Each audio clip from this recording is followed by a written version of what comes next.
तो मूवी की स्टार्टिंग में हम लोकी को देखते हैं जो कॉस्मिक क्यूब के बारे में किसी से बात कर रहा होता है, क्योंकि वो कॉस्मिक क्यूब को जमीन पर ले जाकर कोई पोर्टल यानी रास्ता खोलने वाला था जिससे थैनोस की आर्मी यहाँ पर आ सके, और ये डील डन हो जाती है। अब हम शील्ड एजेंसी का सीन देखते हैं। वहीं पर कॉस्मिक क्यूब रखा गया था। अब वहीं पर एक हेलीकॉप्टर लैंड करता है जिसमें निक फ्यूरी होते हैं। वो अंदर आकर एक साइंटिस्ट से मिलते हैं तो उनको बताया जाता है कि कॉस्मिक क्यूब में से अजीब तरह की रेडिएशंस निकल रही हैं और कोई नहीं जानता ऐसा क्यों है। तभी वहाँ पर लोकी आ जाता है जो कि कॉस्मिक क्यूब को लेने आया होता है। सब लोग फौरन से कॉस्मिक क्यूब को गार्ड करने लगते हैं, लेकिन लोकी अपनी पावर्स का यूज करते हुए उन्हें दूर दूर गिरा देता है और कॉस्मिक क्यूब उठाकर भागने लगता है। निक फ्यूरी पीछे से उसे शूट कर रहा होता है और उसके पीछे कार्स में कुछ लोग जाते हैं, लेकिन वो भागने में कामयाब हो जाता है। अब निक फ्यूरी वहाँ के लोगों से कहते हैं कि हमें द एवेंजर्स की टीम बनानी होगी, हमें कॉस्मिक क्यूब को दोबारा से पाना होगा। अब यहाँ पर हमें एक और बात पता चलती है कि शील्ड एजेंसी ने थैनोस और उसके लोगों से लड़ने के लिए बहुत ही ज्यादा पावरफुल वेपन बनाया होता है जो कि कॉस्मिक क्यूब की एनर्जी से ही बना था।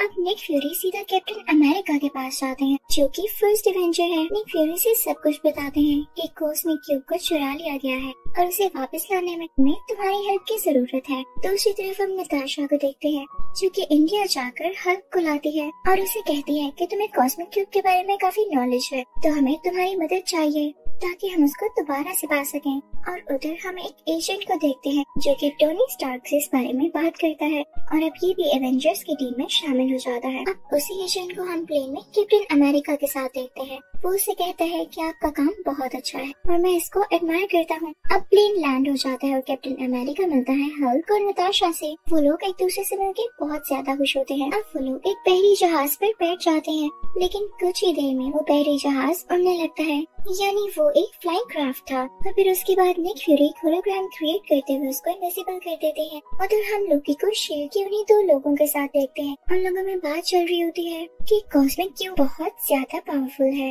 हम इसे तब तक कंट्रोल नहीं कर सकेंगे जब तक इसकी रेडिएशंस थोड़ी कम न कर लें। और ऐसा एलिमेंट है जिसका नाम इरेडियम है और वो हमें जर्मनी से मिलेगा। तो लोकी और शील्ड का एक आदमी डिसाइड करते हैं कि वो लोग जर्मनी जाएंगे और वो लोग वहाँ चले भी जाते हैं। उधर निक फ्यूरी को पता चल जाता है कि लोकी और दूसरा आदमी जर्मनी पहुंच चुके हैं, तो कैप्टन अमेरिका से कहता है कि फौरन से अपना सूट तैयार कर लो। अब कैप्टन अमेरिका अपना नया आउटफिट पहन कर आता है। उधर हम जर्मनी का सीन देखते हैं जहाँ पर काफी अच्छी पार्टी हो रही होती है।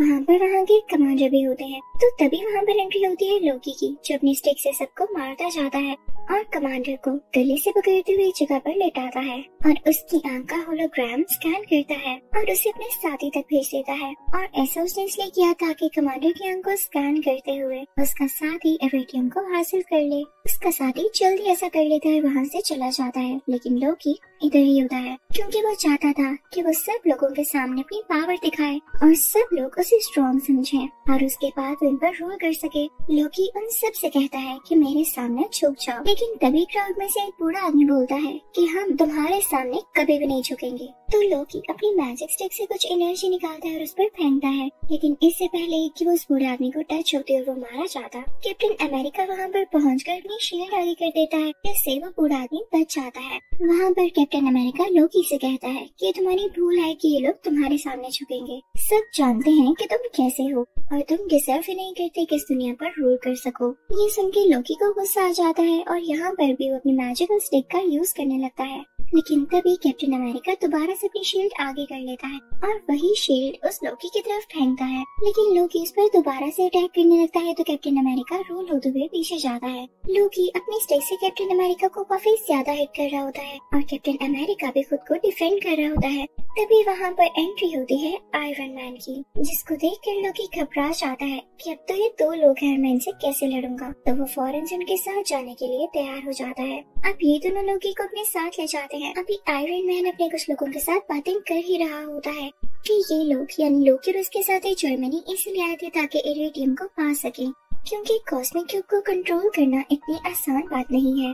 और सिर्फ यही नहीं, उसको एक्टिवेट करने के लिए या उसको यूज करने के लिए इन्हें बहुत सारे टेम्परेचर की जरूरत है और इतना टेम्परेचर उनको जर्मनी में मौजूद एक टावर पर मिलेगा। दूसरी तरफ हम लोकी को देखते हैं जो कि यूं ही नहीं सरेंडर करके इस एयरक्राफ्ट में आया होता। बल्कि इसके पीछे भी उसकी बहुत बड़ी प्लानिंग होती है।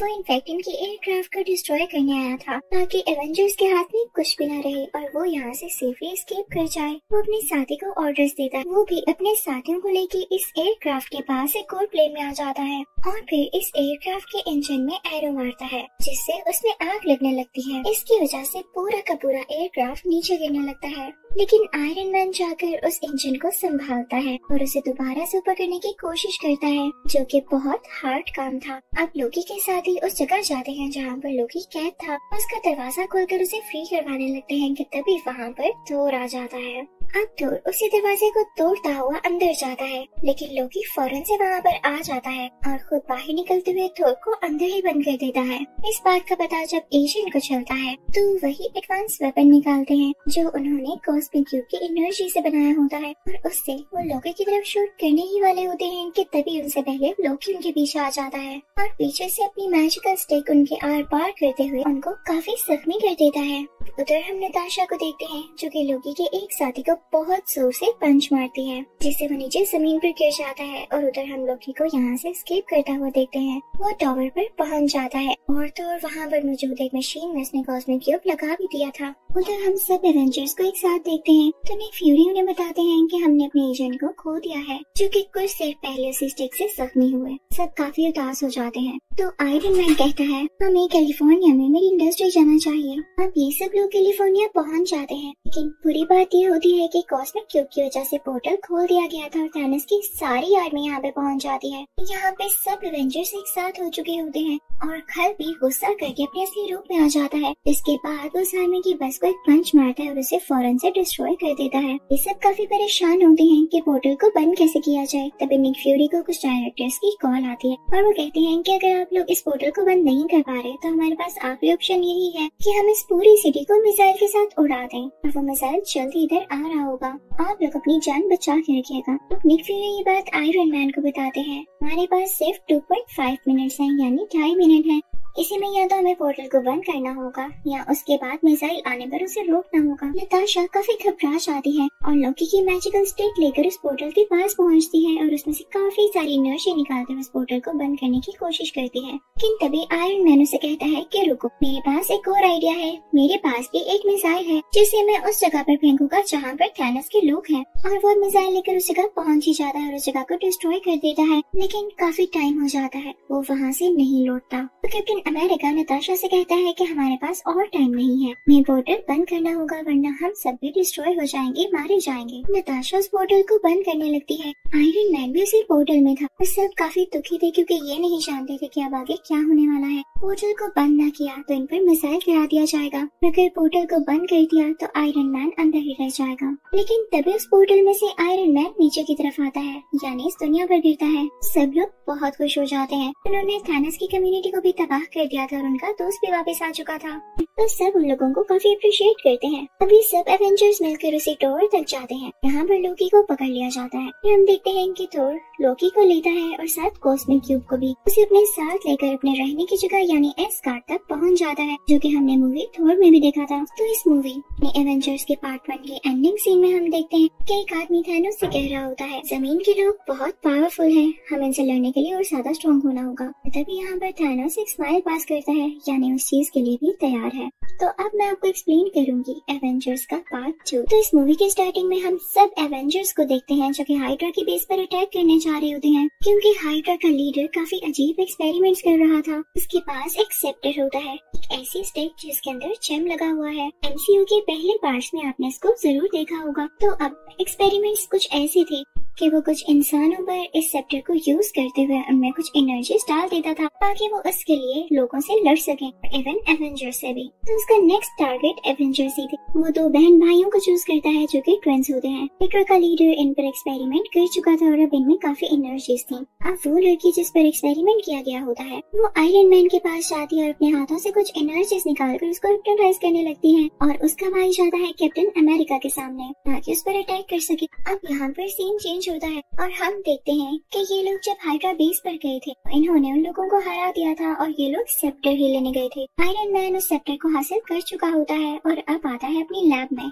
वहाँ पे हल्क यानी ब्रूस उसके साथ ही होता है। वो लोग ये प्लान करते हैं कि वो लोग इस सेप्टर पर एक्सपेरिमेंट करेंगे और पता लगाएंगे कि इतना खतरनाक कैसे है। अब यहाँ पर आयरन मैन और हल्क को बहुत ही खास बात पता चलती है कि इस स्टिक में जो जेम लगा हुआ है वो खुद सोच समझ सकता है, यानी उसमें सोचने की एबिलिटी है, यानी वो खुद ही पावर और एनर्जी जनरेट कर सकता है। तो आयरन मैन और हल्क फौरन से उसके इर्द गिर्द एक डिफेंस लेयर बनाते हैं ताकि वो वहाँ की चीजों को स्कैन न कर सके और ना ही कुछ डैमेज दे सके। लेकिन उन लोगों का ये प्लान फेल हो जाता है क्योंकि ये एनर्जी पहले ही बाकी इलेक्ट्रॉनिक्स तक पहुँच चुकी थी और उन्हें स्कैन करने लगती है।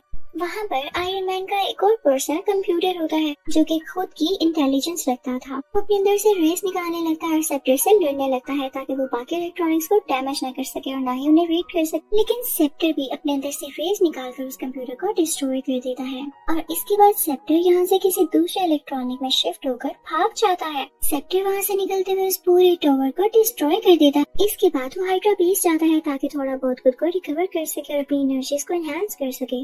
यहाँ हम देखते हैं कि सेप्टर अपनी बॉडी को काफी ज्यादा ट्रांसफॉर्म कर चुका होता है और वो अब एक रोबोटिक फॉर्म में आ जाता है जिसका नाम है अल्ट्रॉन। अल्ट्रॉन उन्हीं ट्विंस के पास जाता है। वो उनसे कहता है कि तुम मेरी आर्मी में शामिल हो जाओ, हम आयरन मैन और बाकी एवेंजर्स के खिलाफ लड़ेंगे। तो वो ट्विंस भी फौरन से मान जाते हैं क्योंकि वो कहते हैं कि आयरन मैन ने मेरे पेरेंट्स की जान ली थी। अब ये लोग सीधा जाते हैं एक वेपन डीलर के पास जो कि बहुत ही ज्यादा एडवांस वेपन्स बनाया करता था। अल्ट्रॉन उससे अपने लिए भी वेपन बनाने का कहता है लेकिन वो उसे बहुत सारे पैसों की डिमांड करता है। अब अल्ट्रॉन के पास ये पावर थी कि वो किसी भी अकाउंट से पैसे निकाल कर इसके अकाउंट में ट्रांसफर कर सकता था, तो वो अभी भी ऐसे ही करता है। और वो जो चीज होती है उसका नाम वाइब्रेनियम होता है, वही मेटल जिससे कैप्टन अमेरिका की शील्ड बनाई गई है और ये बहुत ज्यादा स्ट्रॉन्ग है। अब ये दोनों ट्विंस पहुंच जाते हैं एवेंजर्स के पास क्योंकि अभी दोनों काफी ज्यादा स्ट्रॉन्ग थे और इनमें टेलीकाइनेटिक पावर्स भी थी जिनसे ये दूसरों लोगों के माइंड को कंट्रोल कर सकते थे। तो ये जाकर हल्क के माइंड को कंट्रोल कर लेते हैं और उसमें ये फीड कर देते हैं कि तुम्हें तुम्हारी अपनी टीम ही मारना चाहती है।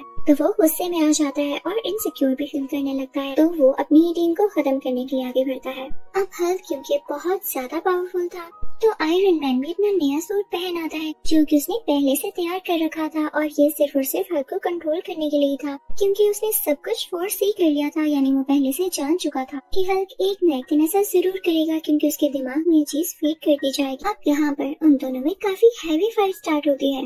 हल्क यहाँ पर एक गाड़ी उठाकर आयरन मैन की तरफ फेंकता है जो कि सीधा उसे हिट करती है। आयरन मैन पीछे की तरफ गिरता है और फौरन से आगे बढ़ता है और हल्क को उठाते हुए दूसरी तरफ फेंकता है। लेकिन हल्क क्योंकि बहुत ज्यादा गुस्से वाला था तो वो एक रोड लेकर आयरन मैन के बाजू के आर पार कर देता है जिससे उसका सूट डैमेज हो जाता है, उसका हाथ टूटकर नीचे गिर जाता है। लेकिन तभी आयरन मैन सैटेलाइट को एक सिग्नल देता है तो उसका नया हाथ वहाँ से आ जाता है और उसके साथ जुड़ जाता है और अब उसके हाथों से फायर निकलने लगती है और वो सीधा हल्क की तरफ फेंकने लगता है। हल्क फौरन से उसकी तरफ बढ़ता है और उसे पंच मारने ही वाला होता है कि आयरन मैन उसका हाथ पकड़ लेता है और अब यहाँ पर दोनों ही एक दूसरे को रोकने की कोशिश कर रहे होते हैं और अब यहाँ पर आयरन मैन हल्क को जोर जोर से जमीन के साथ मारता है। यहाँ पर सब लोग काफी डर जाते हैं कि एवेंजर्स तो खुद ही से लड़ रहे हैं, हमारी क्या प्रोटेक्शन करेंगे। अब ये सारे एवेंजर्स और इनके लीडर्स डिसाइड करते हैं कि हम अपने बेस चेंज कर लेंगे क्योंकि यहाँ के लोग अब इनको अच्छा नहीं समझते। ये लोग हुकाई के घर जाते हैं जो कि इन्हीं का मेंबर था, लेकिन पिछले पार्ट में लोकी ने उसे अपना साथी बना लिया था। अब यहाँ पर थोर एक और आदमी से मिलता है,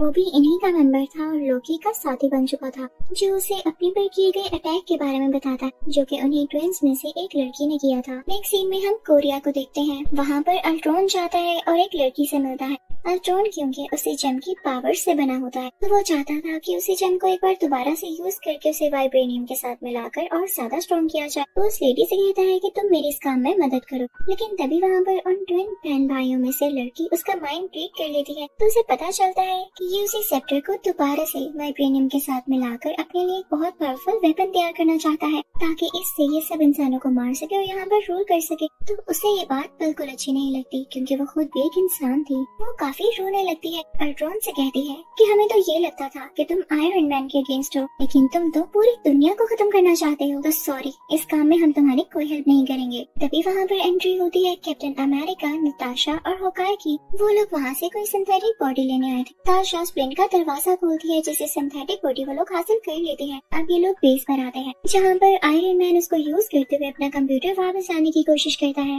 अब यहाँ पर थोर भी अपना हैमर लाता है और उसमें से काफी ज्यादा इलेक्ट्रिसिटी और एनर्जी निकालने लगता है ताकि वो उस जेम को एक्टिवेट कर सके। तो उसे पता चलता है कि ये जेम कोई आम जेम नहीं बल्कि ये 6 इन्फिनिटी स्टोन्स में से एक स्टोन है। और तभी यहाँ पर जनरेट होता है एक और कैरेक्टर जिसका नाम है विशन और ये इसी स्टोन से बना है। अब फोटोन और ट्विंस भी एवेंजर्स के साथ मिल चुके होते हैं क्योंकि वो ह्यूमैनिटी को बचाना चाहते थे, क्योंकि वो ये नहीं चाहते थे कि बाकी लोग भी इसी तरह मारे जाए जैसे उनके पेरेंट्स मारे गए। अब ये लोग सारे मिलके अल्ट्रॉन के उसी बेस पर जाते हैं जो कि उसने वाइब्रेनियम से कुछ ही देर पहले प्रोड्यूस की है ताकि वहाँ पर जाकर ये लोग उसे डिस्ट्रॉय कर सके। अब उधर अल्ट्रॉन ये चाहता था कि जहाँ पर उसकी बेस है वो सिटी को आसमान में उठा ले और फिर उसके बाद उसे पूरी दुनिया पर जोर से मारे ताकि वहाँ पर ब्लास्ट हो और सारी ह्यूमैनिटी डिस्ट्रॉय हो जाए। उसके बाद ये खुद यहाँ पर रूल कर सके और हर चीज नई तरीके से बना सके। लेकिन एवेंजर्स को इस बात का पता पहले से ही चल जाता है। वो सब रेडी होकर वहाँ पर पहुँच जाते हैं। लेकिन जैसे ही वहाँ पर ये लोग पहुँचते हैं तो अल्ट्रॉन की आर्मी इन पर अटैक करने लगती है। ये लोग उनको रोकने की कोशिश करते हैं लेकिन तभी वहाँ पर निक फ्यूरी आ जाते हैं जो उन पर फायरिंग शुरू कर देते हैं। इस लड़ाई में उन ट्विन बहन भाइयों में से उस भाई की जान चली जाती है। इसकी वजह से उसकी बहन को बहुत ज्यादा दुख होता है और वो रोने लगती है और ये डिसाइड करती है कि वो अल्ट्रॉन को मार डालेगी और उसे खत्म ही कर देगी। वो लड़की अल्ट्रॉन के पास जाती है, अपनी पावर्स का यूज करते हुए उसका दिल उसके चेस्ट से बाहर निकाल लेती, जैसे उसने किसी फोर्स और अट्रैक्शन का यूज किया हो। उसमें इतनी पावर्स जो थी। यहाँ पर अल्ट्रॉन मारा जाता है और किसने सोचा था कि इसे मारने वाली यही लड़की होगी। लेकिन तभी वहाँ पर एक और रोबोट आता है जिसका स्ट्रक्चर अल्ट्रॉन जैसा ही था। वो उस मशीन को एक्टिवेट कर देता है जिससे सिटी का पार्ट ऊपर उठने वाला था। अब वो शहर का हिस्सा आसमान में ऊपर आने लगता है और तेजी से नीचे गिरने ही वाला होता है। लेकिन आयरन मैन और थोर वहाँ जाकर उसको रोकते हैं और आयरन मैन अपनी चेस्ट में से कुछ एनर्जी निकालता है जिससे वो सिटी वहीं डिस्ट्रॉय हो जाती। यानी यहाँ पर अब अल्ट्रॉन भी डिस्ट्रॉय हो चुका था और उसका ये प्लान भी खत्म हो चुका था। यानी अब कहीं पर डिस्ट्रक्शन नहीं होगी। मूवी के लास्ट सीन में हम देखते हैं एवेंजर्स का एक और बेस बनाया गया है। अब थोर इन लोगों से कहता है कि मुझे एस्गार्ड वापस जाना होगा क्योंकि जो 6 इन्फिनिटी स्टोन्स मैंने अपने विजन में देखे हैं मुझे इन पर कुछ रिसर्च करनी है। और फिर कैप्टन अमेरिका और नताशा बाकी लोगों को भी एवेंजर्स की टीम में शामिल करने के लिए उन्हें काफी अच्छी ट्रेनिंग देने लगते हैं और उनको नए नए तरीके सिखाने लगते हैं। मूवी तो यहाँ पर खत्म हो जाती है लेकिन इसके पोस्ट क्रेडिट सीन्स में हम थैनोस को देखते हैं जो कि कहता है कि मैं किसी पर ट्रस्ट नहीं करूंगा और मैं खुद दुनिया में जाकर उसे डिस्ट्रॉय करूंगा। और इसी के साथ ये मूवी यानी एवेंजर्स के दोनों पार्ट्स यहाँ पर कम्प्लीटली एंड हो जाते हैं।